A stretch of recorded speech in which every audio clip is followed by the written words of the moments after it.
హైదరాబాద్ కుకట్పల్లిలో చోరీ కేసును పోలీసులు ఛేదించారు. కుకట్పల్లి పోలీస్ స్టేషన్లో నవంబర్ 28న జరిగిన దొంగతనం కేసును పోలీసులు దర్యాప్తు చేసి ఛేదించారు. ఇక ఫిర్యాదుదారుడు మధుసూదన్ రావు దగ్గర పనిచేసే కారు డ్రైవర్ మరో ఇద్దరు కూడా చోరీ చేసినట్లు గుర్తించారు. ముగ్గురు నిందితులను అదుపులోకి తీసుకుని వారి నుంచి 82 తులాల బంగారం, 3 సెల్ ఫోన్లు, ఒక బైక్ ను స్వాధీనం చేసుకున్నారు.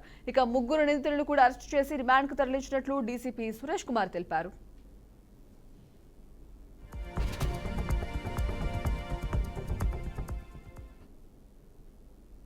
మా కుకట్పల్లి పోలీస్ స్టేషన్కి ఒక సమాచారం వచ్చింది. ఆ సమాచారం ప్రకారం ఏంటంటే 28 అండ్ 29 నవంబర్ నెల ఇంటర్వ్యూనింగ్ నైట్ రోజున కుకట్పల్లి పోలీస్ స్టేషన్ లిమిట్స్లో ఉండేటువంటి మధుసూదన్ రావు అనబడే ఒక 57 సంవత్సరాల బిజినెస్ మ్యాన్ ఇంట్లో దొంగతనం జరిగింది.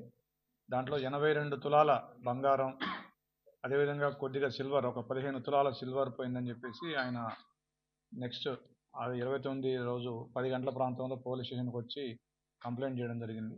ఆ కంప్లైంట్ ప్రకారం మా పోలీస్ సిబ్బంది ACP Kukatpally, SHO Kukatpally, DI Kukatpally and crime staff and especially CCS Cyberabad అంటే బాలానగర్ సిసిఎస్ స్టాఫ్ వీళ్ళందరూ కూడా మా సిపి గారి ఆదేశాల మేరకు ఇన్ఫర్మేషన్ తీసుకొని ఈరోజు ఉదయం మాకు వచ్చిన విశ్వసనీయ సమాచారం మేరకు ఎవరైతే ముగ్గురు అఫెండర్లు ఉన్నారో వాళ్ళని క్యాచ్ చేయడం జరిగింది. వాళ్ళ దగ్గర ఆ 82 తులాల బంగారం, అదేవిధంగా 15 తులాల సిల్వర్ కూడా ఇంటాక్ట్గా ఎలా ఉన్నదో అలాగా ఆ చోరీ సొత్తును రికవరీ చేయడం జరిగింది.